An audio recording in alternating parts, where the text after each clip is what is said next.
তাহলে লাস্ট ভিডিওতে যেটা আমাদের দেখা গেছিলো, এখানে ইউজার নেম আর একটা ইমেল পাস করা আছে, শো ইউজার করছিলাম, তখন এখানে কনসোলের মধ্যে আমি ভ্যালু প্রিন্ট করছিলাম কিছু। তার বদলে যদি আমরা একটুখানি ছোটোখাটো কোনো ট্রিক ইউজ করি, যাতে আমি কনসোলে না ইউজ করে মানে ভ্যালুটা যাতে না শো করিয়ে যদি এখানে যদি ভ্যালু শো করাই, তাহলে কেমন হয়। তো আজকে সেটা নিয়ে একটুখানি আমরা ডিসকাস করি কী করে এখানে ভ্যালু শো করাবো। আর যেহেতু আমি ম্যাক্সিমাম কাজটাই মেমোরিতে করছি, মানে আমি এখান থেকে যা ইনপুট করছি এটা অ্যারে ক্রিয়েট করছি, সেটা একটা মেমোরিতে রাখছি, যে অবজেক্টগুলো সেগুলো আমি মেমোরিতে পুট করছি। তো সেহেতু এখানে অনেক রকম এরার আসতে পারে। যেমন সাপোজ আমি যদি শো ইউজার করি বা আমি যদি অ্যাড ইউজার করি, তাহলে ব্ল্যাঙ্ক আসতে পারে, বা একই ডেটা রিডান্ডেন্ট ডেটা পরপর অ্যাড হয়ে যেতে পারে।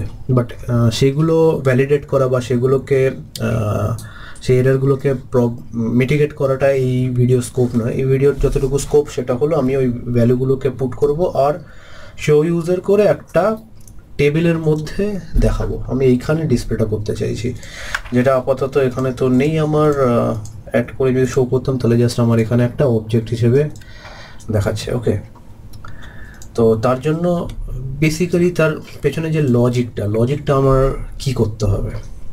তো আমার এই অ্যারে যে ইউজার লিস্ট বলে যে অ্যারে, সে অ্যারের মধ্যে পুশ করে করে ভ্যালুগুলোকে ইনসার্ট করেছি। তো একটা ইউজার লিস্টের মধ্যে আমার আপাতত পুরো লিস্টটাই জেনারেটেড। তাহলে যদি আমাকে যদি ভ্যালু যদি দেখাতে হয়, তাহলে আমাকে কী করতে হবে? আমাকে কোনো যদি HTML এর মধ্যে যদি কোনো ভ্যালু দেখাতে হয়, তাহলে HTML এলিমেন্ট হিসেবে দেখাতে হবে, রাইট? তাহলে আমাকে HTML এলিমেন্ট হিসেবে যদি দেখাতে হয়, তাহলে আমি কী করবো? এখানে কিন্তু আমার অলরেডি এলএম, মানে এই এলএমটাকে যদি আমি কনসোল লক করি, তাহলে কি আমাকে দেখাচ্ছিল কি অ্যাড ইউজার করলাম, শো ইউজার করলাম, আমাকে অলরেডি ইউজার ইমেল আর ইউজার নেম দেখাচ্ছে, রাইট? তাহলে আমাকে এখানে একটুখানি ট্রিক অ্যাপ্লাই করতে হবে, একটা ছোটো ট্রিক অ্যাপ্লাই করতে হবে, যাতে HTMLটা এখানে ফর্ম করতে পারে। তো কী করে HTML ফর্ম করব? তার জন্য চলো একটা নতুন অ্যারে নিয়ে নিই, ডিটেলস অ্যারে। এবারে এখানে যেটা আমি করব সেটা হলো, আমি এই ইউজার ডিটেলস অ্যারের মধ্যেই এই এলিমেন্টের মধ্যে যে ভ্যালু আছে সেগুলোকে পুশ করব। ওকে, তো পুশ করব এরকমভাবে। পুশ করার জন্য আমাকে HTML, যেহেতু আমাকে এখানে রেন্ডার অনলি HTMLই হতে পারে, দ্যাটস ওয়াই আমাকে এখানে আমি এখানে কিন্তু ডাবল কোট দিয়ে আমি স্ট্রিংটা শুরু করছি না। আমি এখানে স্ট্রিং লিটারাল ইউজ করছি, বিকজ এখানে আমি এন্টায়ারলি একটা HTML ট্যাগ পাস করাবো। ওকে, আমি টেবিলের থ্রু এই ভ্যালুটা এখানে কাজ করতে চাই। তো আমি সেই জন্য TD নিয়ে নিচ্ছি আপাতত। আমার কাছে দুটো ভ্যালু আছে, আমি দুটো ভ্যালু পাস করার জন্য দুটো TD নিয়ে নিলাম। অলরাইট, এবারে এখানে আমাকে কী করতে হবে, যে এলএমের মধ্যে আমার আপাতত ইউজার নেম আর ইউজার ইমেল আছে। তো ফার্স্ট আমার কাজ হলো এখানে ইউজার নেম দেখানো, এই কপি করে নিচ্ছি ফটাফট, আর এখানে ইউজার ইমেল করা। ওকে, তো আমার ইউজার ডিটেলস অ্যারে, এই টোটাল প্রপার্টি একটা অ্যারে তৈরি হয়ে গেল, যার মধ্যে আমার টোটাল এরকম HTML এলিমেন্টগুলো অ্যাড করা আছে। এবার আমার নেক্সট টার্গেট হবে কি, শো ইউজার, যেহেতু আমার বাটন ক্লিক করলে দেখাবে, তাহলে আমাকে জাস্ট কী করতে হবে, এগুলোকে একটুখানি ছোটো করে নিই যাতে আমার সুবিধা হয়। ওকে, এইখানে আমার একটা শো ডেটা, একটা এরিয়া রয়েছে, এখানে বাটন প্রেস করলে এই শো ডেটা বলে একটা ডিভ এলিমেন্ট আমি নিয়ে নিয়েছি। ওকে, একটা আর এই ডিভ এলিমেন্টের আইডি হলো শো ডেটা। তাহলে এইটাকে আমাকে ইউজ করতে হবে। তো আমি কি ইউজ করব না, এখানে ইউজ করব ডকুমেন্ট ডট, আইদার আমরা কোয়েরি সিলেক্টর দিয়ে তুলতে পারি or get element by ID. Query selector দিয়েই তুলছি, কোনো প্রবলেম নেই। এখান থেকে এটা আইডিটাকে কপি করে নাও, dot inner HTML equal to, এইখানে আবার আমাকে একটা ট্রিক অ্যাপ্লাই করতে হবে। আমার তো এখানে TRTD আমি দিয়েছি, রাইট? এ তো টেবিলটা আমার কাছে নেই, তো টেবিলটা আমাকে অবভিয়াসলি লাগবে, রাইট? তো আমি এখানে টেবিলটা দিয়ে দিই, এখানে টেবল ট্যাগটা দিয়ে দিলাম। আর এই যে ইউজার ডিটেলস অ্যারে, এই ইউজার ডিটেলস অ্যারেটাকে আমি এই টিকের মধ্যে পাস করে দিলাম। তো এই ইউজার ডিটেলস অ্যারের মধ্যে কি আছে, যে আমার এই পুরো HTML এলিমেন্টটা আছে অ্যালং উইথ ইউজার নেম আর ইউজার ইমেল, রাইট? এটাকে যদি আমরা আরও ইন্টিউটিভ করতে পারি, চলো এটা আপাতত দেখা যাক এখানে কি দেখাচ্ছে। ওকে, আর আমি একটা এখানে কিছু এরর আসতে পারে, চলো এর আগে এটাকে রান করিয়ে দেখা যাক। তো অ্যাড করি একটা জ্যামি অ্যাড ইউজার করলাম, সঞ্জয় অ্যাড ইউজার করলাম। তাহলে আমার কাছে ওই ইউজার লিস্টের মধ্যে, এই ইউজার লিস্টের মধ্যে আমার আপাতত 3টে ইউজারের ডিটেলস আছে। এবার আমি যদি শো ইউজার করি তাহলে আমার এখানে একটা টেবিল ফর্ম করছে। তোমরা টেবিল কি করে বুঝবে, আমি রাইট ক্লিক করে যদি ইন্সপেক্ট করি তাহলে দেখবে এখানে আমার একটা টেবিল আর টিআর ফর্ম হয়েছে। প্রত্যেকটা টিআরটির মধ্যে স্যামি, জ্যামি আর এখানে কি সঞ্জয়, এইগুলো ভ্যালুগুলো এসে গেছে। বাট আমাদের এখানে কোনো স্টাইল এলিমেন্ট নেই, যার জন্য এটা খুব খুব বাজে রকম দেখাচ্ছে। তো তাহলে আমাকে কি করতে হবে, একটু স্টাইল এলিমেন্ট দিতে হবে। তো আমি যেহেতু বুটস্ট্র্যাপ অলরেডি ইউজ করছি, তাহলে আমি এখানে একটা বুটস্ট্র্যাপের একটা ক্লাস আছে যেটা হলো টেবিল ক্লাস, আর এই টেবিল ক্লাসটা রেসপন্সিভও বটে। টেবিল দেখা সুবিধা, এটাকে আমি নিচের লাইনে নামিয়ে দিই, দেখতে অনেকটা সুবিধা হবে। ক্লাস টেবিল, এখানে স্ট্রাইপড দিয়ে দিই। এবারে দেখা যাক কীরকম দেখায়। অ্যাড করি নাম, অ্যাড ইউজার সঞ্জয়, এখানেও সঞ্জয় অ্যাড, এখানে সঞ্জীব আর সঞ্জীব অ্যাড ইউজার। ওকে, কনসোল এখানে রয়েছে, শো ইউজার করলাম। দেখো আমার যেহেতু আমি এই টেবিল ক্লাসটাকে অ্যাড করেছি, তো এইখানে আমার 3টে রো সুন্দর ক্রিয়েট হয়ে গেছে। তো আমরা যদি বুটস্ট্র্যাপে যাই, বুটস্ট্র্যাপ 5 যদি আমরা দেখি, বুটস্ট্র্যাপ 5 টেবিল এলিমেন্ট, তাহলে দেখতে পাবে এখানে অনেক রকম স্টাইল আছে। এটা জাস্ট টেবিল বসালে এটা টেবিল, আমাকে তাহলে টিএইচ আলাদা করে দিতে হতো, তখন এখানে এই কলামগুলো তুমি ডিফাইন করতে পারবে। আমরা কলাম ডিফাইন করিনি, কলাম ডিফাইন অন্যভাবে করতে পারি, সেটা অন্যভাবে পরে দেখা যাবে। এখানে এই যে টেবিল প্রাইমারি হলে ব্লু কালারের হবে, টেবিল সেকেন্ডারি হলে ব্লু কালার হবে। আমরা এখানে চাইলে আরও ক্লাস অ্যাড করতে পারি, দেখা যাক সেক্ষেত্রে এখানে কি হয়।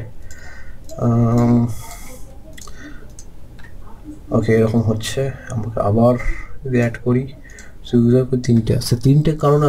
3টে হওয়ার কারণ, আমার প্রথমে অ্যারে লিস্টের মধ্যে একটা অলরেডি ছিল, আমি আবার এটাকে অ্যাড করলাম, আর একটা অ্যারের লিস্ট, ইউজার লিস্ট বা অ্যারে লিস্টের মধ্যে আবার একটা ঢুকে গেল। তো এই জন্যই 3টে আসছে, বিকজ আমার আগের অ্যারেটা ক্লিয়ার হয়নি। এই ভ্যালিডেশনটার জন্যই আমাকে পরবর্তীকালে আরও কিছু কাজ করতে হতে পারে। আর কি হতে পারে, এখানে আরও কিছু এরার চেক হতে পারে। যেমন শো ইউজার যদি আমি ক্লিক করি, এখানে কিছুই দেখাচ্ছে না, রাইট? কারণ আমার কাছে শো ইউজারের কোনো কিছু নেই। তো আমাকে এখানে আমি অলরেডি, যদি ইউজার লিস্ট ডট লেংথ যদি >0 হয়, তাহলে এই যে অ্যাকশানগুলো এটা পারফর্ম করবে, আদারওয়াইজ পারফর্ম করবে না। সেটাই আমার বক্তব্য ছিল। তো আমি এখানে একটা অ্যালার্ট দিয়ে দিতে পারি, যেটা কিনা বলে দেবে যে there is no user, there is no user in the list। এবার যদি আমি এখানে যদি শো ইউজার করতে যাই, তাহলে আমাকে ভ্যালিডেশনটা দিয়ে দিচ্ছে, রাইট? যে আমার এখন এখানে কোনো ইউজার নেই। যখন ইউজার থাকবে তখন আমাকে শো ইউজার করলে এখানে টেবিলটা দেখিয়ে দেবে। এখানে আমরা আরও কি করতে পারি, সাপোজ এইটা খুবই দেখতে খুব একটা ভালো লাগছে না, রাইট? তো আমরা চাইলে এইটাকে সাপোজ এরকম একটু করে দিই, একটু দেখতে ভালো লাগবে, বা আর একটা নতুন জিনিস আমরা অ্যাপ্লাই করতে এখানে পারি, সেটা হলো মানে পরবর্তী অ্যাকশনগুলোর জন্য আমরা এখানে অ্যাপ্লাই করব। সেটা হলো এখানে একটা বাটন নিয়ে নিলাম। ওকে, এখানে একটা বাটন নিয়ে নিলাম। ওকে, এই বাটনটা দিয়ে সাপোজ আমি ডিলিটের কাজ করব, তো আমি এক্স লিখে দিলাম। এখানে একটা ক্লাস বাটনের একটা ক্লাস দিয়ে দিই, বাটন ডেঞ্জার। অলরাইট, আর এখানে একটা অন ক্লিক মেথডও আমি অ্যাড করে দিই, যেটাকে নাম দিয়ে দিই ডিলিট ইউজার। অলরাইট, তাহলে এবার কি হবে এখানে, এটা যদি যখন আমরা এখানে ডেটা অ্যাড করব, সাপোজ আবার আমি একটা ডেটা অ্যাড করছি, anywhere is blank, ভ্যালিডেশন লাগে দেওয়া ছিল, সে ভ্যালিডেশনটা ট্রিগার হয়েছে এখানে, করলাম সেমি অ্যাড করলাম সঞ্জয়টাকে এখানে অ্যাড করে দিই, সঞ্জয় অ্যাড ইউজার। এবার আমি শো ইউজার করি, হলে দেখতে পাবে এখানে আমার নাম, দুজনের নাম দেখাচ্ছে, দুজনের ইমেল দেখাচ্ছে, আর এখানে একটা বাটন আমি অ্যাড করেছি। এটাকে যখনই আমি ক্লিক করব তখনই একটা এরর দেবে, বিকজ যে এই delete user is not defined, because আমি এখনও ডিলিট ইউজারটাকে, এই যে ডিলিট ইউজার যেটা বানানো হয়েছে এটাকে এখনও ডিফাইন করিনি। তো ডিলিট ইউজার আমাদের একটা এখানে একটা ফাংশন বানিয়ে নিতে হবে, আর এই ডিলিট ইউজার ফাংশনের নামটা দিয়ে দিলাম ডিলিট ইউজার। আপাতত এটা একটা কনসোল লগ দিয়ে দিই, ইউজার ডিলিটেড ট্রিগার্ড। ওকে, তাহলে আমরা ওই পার্টিকুলার একটা ক্লিকের জন্য, এখানে ডিলিট ইউজার ক্লিকের জন্য আমার কী হবে না, ওই ফাংশনটা কল হবে। রাইট, তো আমি ক্লিক করলাম ইউজার ডিলিটেড ট্রিগার্ড। ওকে, তো ইউজার ডিলিট যে ফাংশনটা সেটা ট্রিগার হলো। তো নেক্সট বারে আমরা যেটা বানাবো সেটা হলো এই যে বাটনটা রয়েছে ডিলিট বাটন, এই বাটনটার এগেনস্টে কী করে আমরা রো থেকে একটা করে ডিলিট করব, সেটা আমরা এখানে ইমপ্লিমেন্ট করব। কিন্তু আবার বলে রাখি, এটা হলো বয়লার প্লেট জাভাস্ক্রিপ্ট। এখানে আমরা অ্যারের মধ্যে পাস করাচ্ছি, অ্যারে থেকে ডিলিট করছি, বাট এই অপারেশনগুলো আমরা এর মধ্যে বানাচ্ছি। রাইট, তো কোনোভাবেই এইটা সম্ভব নয়, মানে আমি এটা যেহেতু ডেটাবেসের সাথে ইন্টারাকশন নেই, আমি ডেটাবেস থেকে একটা রো কিন্তু ডিলিট করছি না, আমি কি করছি আমার অ্যারের যে লিস্ট আছে সেখান থেকে একটা রো ডিলিট করছি। তো ডেটাটা সাস্টেন নয়, ইভেন ডেটার মধ্যে হয়তো অনেক রকম রিডেন্ডেন্সি আসতে পারে, ইভেন ডেটাটা মানে কমপ্লিকেটেড বলবো না, ডেটাটা বলতে পারো যে মানে রিডেন্ডেন্সি আসতে পারে, তারপরে ডেটা হয়তো ভ্যালিডেশনে প্রবলেম হতে পারে, because of we are using the memory only, we are not using any state management tool or database. Alright, so just these are only some demo purpose how JavaScript work. আর এই জিনিসগুলো যখন আমরা ফ্রেমওয়ার্কে implement করব, যখন আমরা যদি কোনো ফ্রেমওয়ার্কে use করি, these are going to be very very easy. এগুলো আমরা খুবই বয়লার প্লেট জাভাস্ক্রিপ্ট লিখছি, তো সামান্য জিনিসের জন্য আমাদের প্রচুর জাভাস্ক্রিপ্ট কোড লিখতে হচ্ছে। রাইট, একটা সামান্য ফাংশনের জন্য আমাকে প্রচুর জাভাস্ক্রিপ্ট কোড লিখতে হচ্ছে। This are very boilerplate. তো আমরা যদি মানে ইভেন jQuery থেকে যদি আমরা ইউজ করি তাহলেও অনেক কোড কমে যাবে। ইভেন যদি আমি এখন কিছু ES6 ফিচার, যেমন আমি এখানে ফর ইচ ES6 এর ফিচার আমি ইউজ করছি, তারপরে আমি এখানে পুশ একটা অ্যারের হেল্পার মেথড ইউজ করছি, এসব ইউজ করেও আমি অনেকটাই কোড মানে লাইন অফ কোড আমি অনেকটাই কমিয়ে এনেছি। স্টিল আমরা যদি ফ্রেমওয়ার্ক বা আরও যে মেথডসগুলো আছে সেগুলো যদি আমরা ইউজ করি, স্টিল আরও অনেক কোড লাইন অফ কোড এগুলোকে কমিয়ে দেওয়া যায়, যেটা আমাদের ভবিষ্যতে আরও অনেক সুবিধা করবে। তো CRUD অপারেশন হয়তো এন্টায়ারলি করা সম্ভব হয়ে উঠবে না, বা তার মধ্যে অনেক লুপ হোল থেকে যেতে পারে, but bear with me, we are going to resolve it when we implement backend with this front end, or we are going to create a separate application with other framework maybe. I'm going to plan something around that. আজকে এইটুকুই, যদি ভিডিওটা ভালো লেগে থাকে তাহলে please like this video and hit the subscribe button. I will see you soon in my next video. Until then, keep practicing.